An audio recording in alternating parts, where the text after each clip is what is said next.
ਹੁਣ ਖਬਰਾਂ ਵਿਸਤਾਰ ਦੇ ਨਾਲ ਤੇ ਗੱਲ ਕਰਾਂਗੇ। ਸਭ ਤੋਂ ਪਹਿਲਾਂ ਅਹਿਮ ਖਬਰ ਦੀ। ਅਮਰੀਕਾ ਦੇ ਵੱਲੋਂ ਇਸ ਸਾਲ ਦੀ ਅੰਤਰਰਾਸ਼ਟਰੀ ਧਾਰਮਿਕ ਆਜ਼ਾਦੀ ਰਿਪੋਰਟ ਜਾਰੀ ਕਰ ਦਿੱਤੀ ਗਈ, ਜਿਸ ਦੇ ਵਿੱਚ ਚੀਨ, ਪਾਕਿस्तान, रूस, ईरान, म्यांमार, साउदी अरब, उत्तरी कोरिया, क्यूबा ਅਤੇ ਤਜ਼ਾਕਿਸਤਾਨ ਵਰਗੇ ਦੇਸ਼ਾਂ ਦੇ ਨਾਂ ਸ਼ਾਮਲ ਹਨ।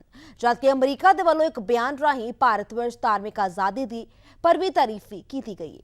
ਮੀਡੀਆ ਦੇ ਵੱਲੋਂ ਪੁੱਛੇ ਗਏ ਇੱਕ ਸਵਾਲ ਦੇ ਜਵਾਬ ਦੇ ਵਿੱਚ ਅਮਰੀਕਾ ਦੇ ਵਿਦੇਸ਼ ਵਿਭਾਗ ਦੇ ਬੁਲਾਰੇ ਨੇਟ ਪ੍ਰਾइस ਨੇ ਕਿਹਾ ਹੈ ਕਿ ਭਾਰਤ ਦੁਨੀਆ ਦਾ ਸਭ ਤੋਂ ਵੱਡਾ ਲੋਕਤੰਤਰ ਅਤੇ ਕਈ ਧਰਮਾਂ ਦਾ ਘਰ ਹੈ ਅਤੇ ਬਾਈਡਨ ਪ੍ਰਸ਼ਾਸਨ ਧਾਰਮਿਕ ਆਜ਼ਾਦੀ ਦੀ ਰੱਖਿਆ ਲਈ ਭਾਰਤ ਦੀ ਵਚਨਬੱਧਤਾ ਨੂੰ ਹਮੇਸ਼ਾ ਉਤਸ਼ਾਹਿਤ ਕਰਨਾ ਜਾਰੀ ਰਹੇਗਾ। ਆਓ ਦਿਖਾਉਂਦੇ ਹਾਂ ਇਸ ਬਾਰੇ ਖਾਸ report. We released the religious freedom designations.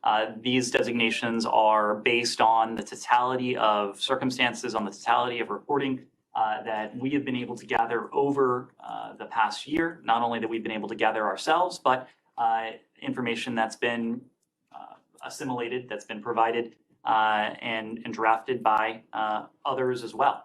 When it comes to India, India, of course, is the world's largest democracy. It's home to a great diversity of faiths. Our annual report on international religious freedom outlines some of the concerns we've taken note of when it comes to India. And we continue to carefully monitor the religious freedom situation in all countries, and that includes in India.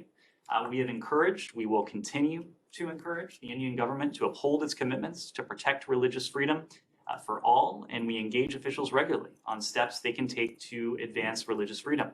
As the world's two largest democracies, the United States and India, we're also committed to an enduring project. This is the project that Secretary Blinken spoke to previously, the project that, as our founders put it, of striving to form a more perfect union.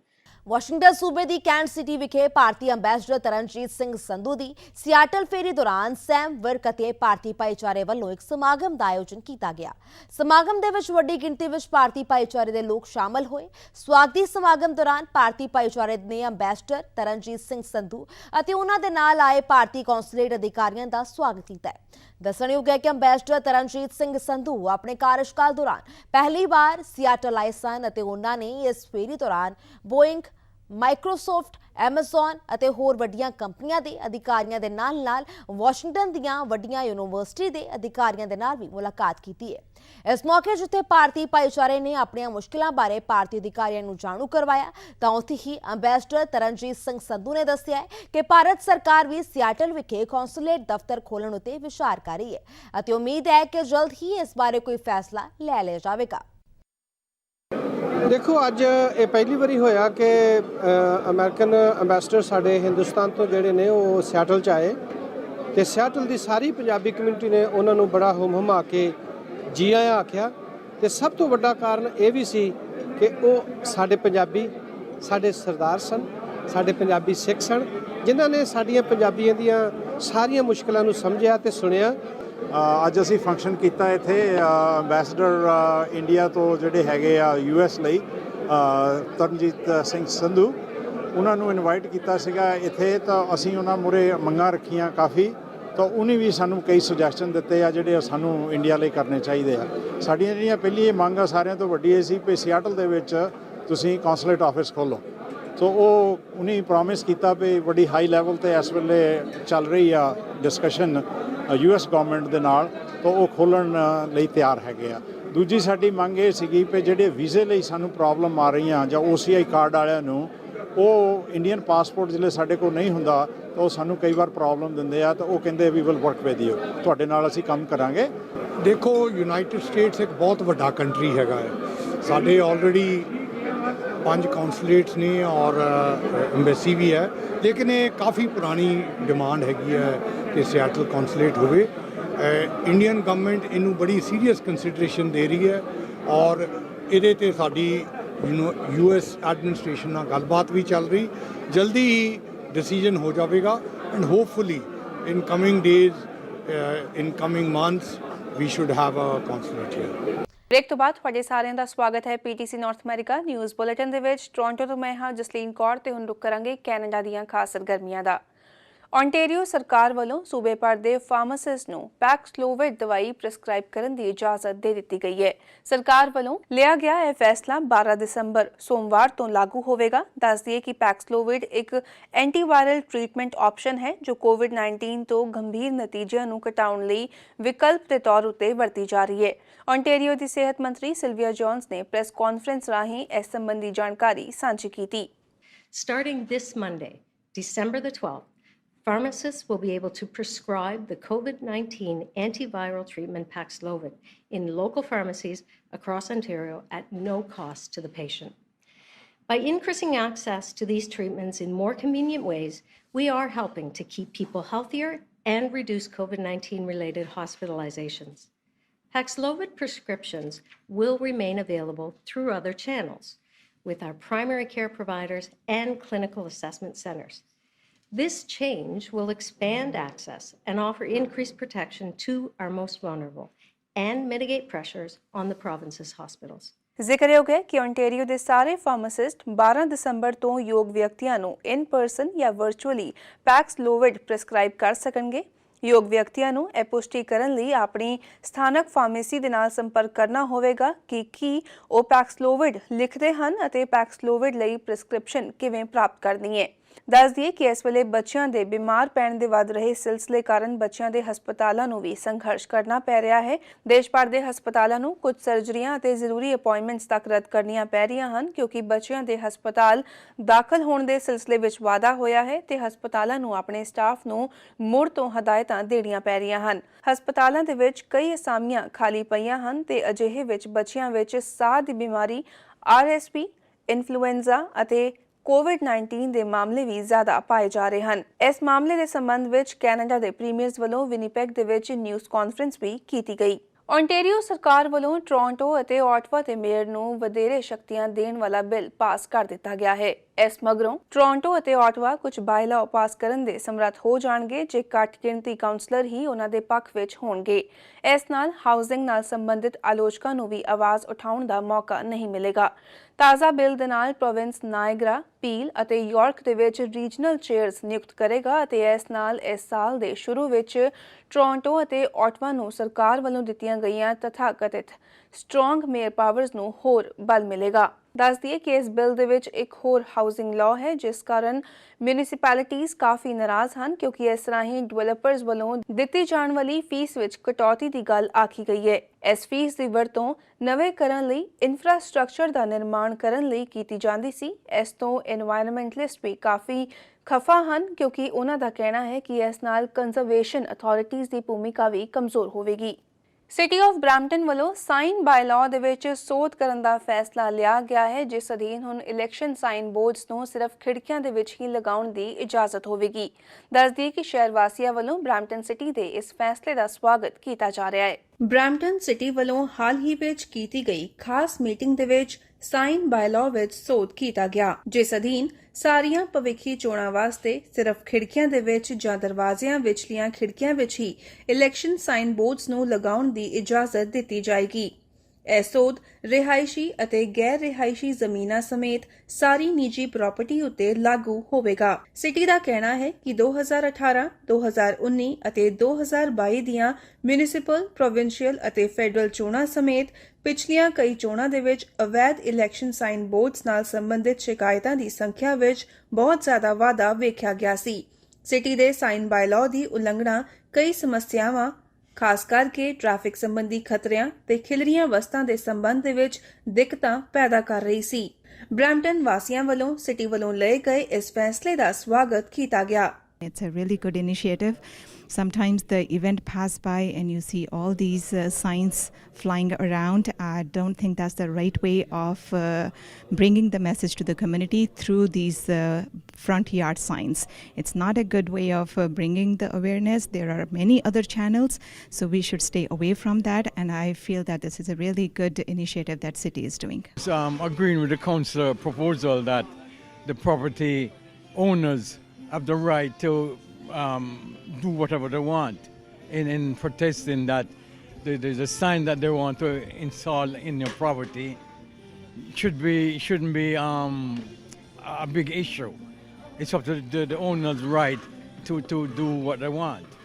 Also, I really appreciate what the council are doing to come up with this and saying that we have the right to do whatever we want to do.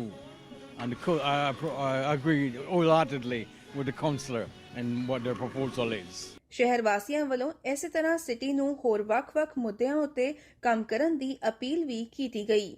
I think it is a great way of keeping everything clean and nice, organized. What happens is if those signs are left on the properties, they're not picked up by the individuals who have posted them, then it becomes a litter.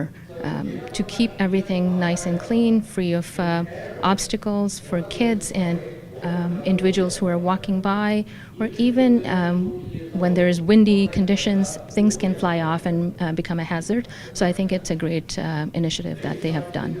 So recently our city councillor ਵਾਲਿਆਂ ਨੂੰ ਕਿਹਾ ਆ ਕਿ ਉਹ boards ਆਪਣੀਆਂ ਲਾ ਨਹੀਂ ਸਕਦੇ ਜਦੋਂ ਇਲੈਕਸ਼ਨ ਕਰਦੇ ਆ, ਇਸ ਕਰਕੇ ਪੇ ਪ੍ਰਾਪਰਟੀ ਡੈਮੇਜ ਹੁੰਦੀ ਆ। ਪਰ ਉਹਦਾ ਵੱਖਰਾ ਇਸ਼ੂ ਆ। ਪਹਿਲਾਂ ਸਾਨੂੰ ਸੋਚਣਾ ਚਾਹੀਦਾ ਹੈ ਕਿ ਜਦੋਂ ਇਹ ਸਿਟੀ ਕਾਉਂਸਲਰ ਆਉਂਦੇ ਆ ਐਂਡ ਆਪਾਂ ਉਹਨਾਂ ਨੂੰ ਵੋਟ ਪਾਉਂਦੇ ਆ, ਉਹ ਜੇ ਸਾਡਾ ਹੱਕ ਲੈਂਦੇ ਆ, ਕਦੀ ਕਦੀ ਆ ਕੇ ਸਾਡੀਆਂ ਵੋਟਾਂ ਲੈ ਕੇ ਸਾਡੀ ਜਿਹੜੀ ਇਸ਼ੂ ਆ ਉਹ ਮੁੜ ਕੇ ਉਹਦੇ ਵਾਸਤੇ ਗੱਲ ਨਹੀਂ ਕਰਦੇ ਹੁੰਦੇ ਆ, ਹੈ ਨਾ। ਸੋ ਮੋਰ ਇੰਪੋਰਟੈਂਟਲੀ ਫਰਸਟ ਮੇਰੇ ਹਿਸਾਬ ਦੇ ਨਾਲ ਉਹਨੂੰ ਐਡਰੈਸ ਕਰਨਾ ਚਾਹੀਦਾ ਹੈ ਕਿ ਜਿਹਨੂੰ ਆਪਾਂ ਵੋਟ ਪਾਉਂਦੇ ਆ ਜੇ ਉਹ ਸਾਡੇ ਨਾਲ ਖੜਦੇ ਆ, ਨਾਟ ਓਨਲੀ ਜਦੋਂ ਉਹਨਾਂ ਨੂੰ ਲੋੜ ਆ ਪਰ ਜਦੋਂ ਸਾਨੂੰ ਲੋੜ ਆ।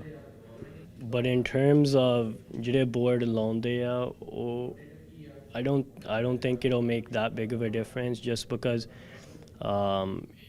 ਇੰਨੀ ਡੈਮੇਜ ਹੁੰਦੀ ਆ, but it's always good to ask, get permission ਜਿਹਨੇ ਵੀ ਬੋਰਡਾਂ ਲਾਉਣੀਆਂ ਇਲੈਕਸ਼ਨ ਲਈ। ਬਰੈਂਪਟਨ ਮੇਅਰ ਪੈਟਰਿਕ ਬਰਾਊਨ ਦਾ ਕਹਿਣਾ ਹੈ ਕਿ ਪਿਛਲੀਆਂ ਚੋਣਾਂ ਵਿੱਚ ਸਿਟੀ ਨੇ ਅਵੈਧ ਇਲੈਕਸ਼ਨ ਸਾਈਨ ਬੋਰਡਸ ਨਾਲ ਸੰਬੰਧਿਤ ਸ਼ਿਕਾਇਤਾਂ ਦੀ ਸੰਖਿਆ ਦੇ ਵਿੱਚ ਬਹੁਤ ਜ਼ਿਆਦਾ ਵਾਧਾ ਦੇਖਿਆ ਹੈ ਤੇ ਇਹ ਸਾਈਨ ਬੋਰਡ ਵਾਤਾਵਰਣ ਤੇ ਸਾਡੀ ਕਮਿਊਨਿਟੀ ਦੀ ਖੂਬਸੂਰਤੀ ਨਾਲ ਸੰਬੰਧਿਤ ਕਈ ਸਮੱਸਿਆਵਾਂ ਪੈਦਾ ਕਰਦੇ ਹਨ।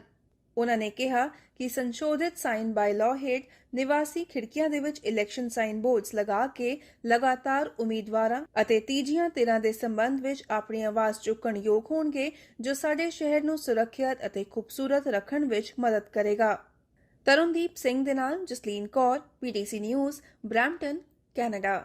ਓਨਟਾਰੀਓ ਦੇ ਸਥਾਈ ਪੁਲਿਸ ਮਹਿਕਮਿਆਂ ਨੇ ਸਾਂਝੇ ਪ੍ਰੋਜੈਕਟ ਮੈਵਰਿਕ ਤਹਿਤ ਕਾਰਵਾਈ ਕਰਦਿਆਂ ਸੈਕਸ਼ੂਅਲ ਅਬਿਊਜ਼ ਅਤੇ ਐਕਸਪਲੋਇਟੇਸ਼ਨ ਸੰਬੰਧੀ 255 ਇਨਵੈਸਟੀਗੇਸ਼ਨਸ ਕੀਤੀਆਂ, ਜਿਸ ਦੌਰਾਨ 107 ਲੋਕਾਂ ਨੂੰ ਗ੍ਰਿਫਤਾਰ ਕੀਤਾ ਗਿਆ, 428 ਦੋਸ਼ ਆਇਦ ਕੀਤੇ ਗਏ ਤੇ ਨਾਲ ਹੀ 168 ਸਰਚ ਵਾਰੰਟ ਵੀ ਕੱਢੇ ਗਏ। ਪੇਸ਼ ਹੈ ਇੱਕ ਖਾਸ ਰਿਪੋਰਟ।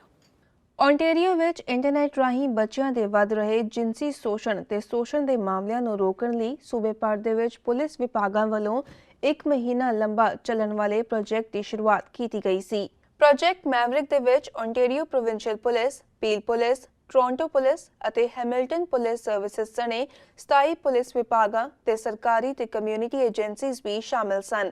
ਇਸ ਪ੍ਰੋਜੈਕਟ ਅਧੀਨ 168 ਸਰਚ ਵਾਰੰਟਸ ਕੱਢੇ ਗਏ ਅਤੇ 1032 ਡਿਵਾਈਸਿਸ ਜ਼ਬਤ ਕੀਤੇ ਗਏ। ਗ੍ਰਿਫਤਾਰ ਕੀਤੇ ਗਏ 107 ਲੋਕਾਂ ਦੇ ਵਿਰੁੱਧ ਕੁੱਲ 428 ਦੋਸ਼ ਲਗਾਏ ਗਏ ਹਨ। ਪੁਲਿਸ ਨੇ ਦੱਸਿਆ ਕਿ ਜਾਂਚ ਦੌਰਾਨ 61 ਪੀੜਤਾਂ ਦੀ ਪਹਿਚਾਣ ਕੀਤੀ ਗਈ ਤੇ ਸਹਾਇਤਾ ਲਈ ਢੁਕਵੇਂ ਕਮਿਊਨਿਟੀ ਆਧਾਰਿਤ ਸਰੋਤਾਂ ਨੂੰ ਰੈਫਰ ਕੀਤਾ ਗਿਆ ਤੇ 60 ਤੋਂ ਵੱਧ ਬੱਚਿਆਂ ਦੀ ਸੁਰੱਖਿਆ ਕੀਤੀ ਗਈ। ਇਸ ਤੋਂ ਇਲਾਵਾ 175 ਇਨਵੈਸਟੀਗੇਸ਼ਨਸ ਹਾਲੇ ਵੀ ਜਾਰੀ ਹਨ, ਜਿਸ ਵਿੱਚ ਹੋਰ ਚਾਰजेस ਲਗਾਏ ਜਾ ਸਕਦੇ ਹਨ। These numbers are staggering, and since the provincial strategy began 16 years ago, they have been increasing. Our work is not done. As we move forward, we have 175 ongoing investigations where additional charges may be laid. This is a snapshot of 1 month out of the year to show that everyone has a role to play when it comes to protecting our children. Toronto police ਦਾ ਕਹਿਣਾ ਹੈ ਕਿ ਇਸ ਮਾਮਲੇ ਵਿੱਚ ਕਈ ਅਪਰਾਧੀ ਐਸੇ ਵੀ ਹਨ ਜਿਨ੍ਹਾਂ ਦਾ ਨਾਮ ਦੁਬਾਰਾ ਤੋਂ ਬੱਚਿਆਂ ਦੇ ਸ਼ੋਸ਼ਣ ਵਿੱਚ ਸਾਹਮਣੇ ਆਇਆ ਹੈ। ਅੰਕੜਿਆਂ ਅਨੁਸਾਰ ਇਸ ਪ੍ਰੋਗਰਾਮ ਦੇ ਆਗਾਜ਼ ਤੋਂ ਬਾਅਦ 2006 ਤੋਂ ਹੁਣ ਤੱਕ ਕੁੱਲ 24,600 ਧਾਰਾਵਾਂ ਦੇ ਤਹਿਤ ਕੁੱਲ 6,540 ਲੋਕਾਂ ਨੂੰ ਗ੍ਰਿਫਤਾਰ ਕੀਤਾ ਗਿਆ ਹੈ। Since the start of the provincial strategy in 2006, we have seen a massive increase in cases, arrests, and charges. For more than a decade, the police services represented here have worked together to address a crime that has no boundaries and that respects no jurisdiction. We have one goal: to combat child sexual abuse and exploitation. Toronto police ਦੇ deputy sergeant ਬਾਰਬ Adam ਨੇ ਕਿਹਾ ਕਿ ਅਜਿਹੇ projects ਰਾਹੀਂ ਅਸੀਂ ਨਾ ਸਿਰਫ ਸੂਬੇ ਦੇ ਤੌਰ ਉੱਤੇ ਬਲਕਿ ਵਿਸ਼ਵ ਪੱਧਰ ਉੱਤੇ ਵੀ ਸਰਹੱਦਾਂ ਅਤੇ ਅਧਿਕਾਰਕ ਖੇਤਰਾਂ ਨੂੰ ਪਾਰ ਕਰਦੇ ਹੋਏ ਮਿਲ ਕੇ ਕੰਮ ਕਰਨ ਦੀ ਕਾਬਲੀਅਤ ਰੱਖਦੇ ਹਾਂ।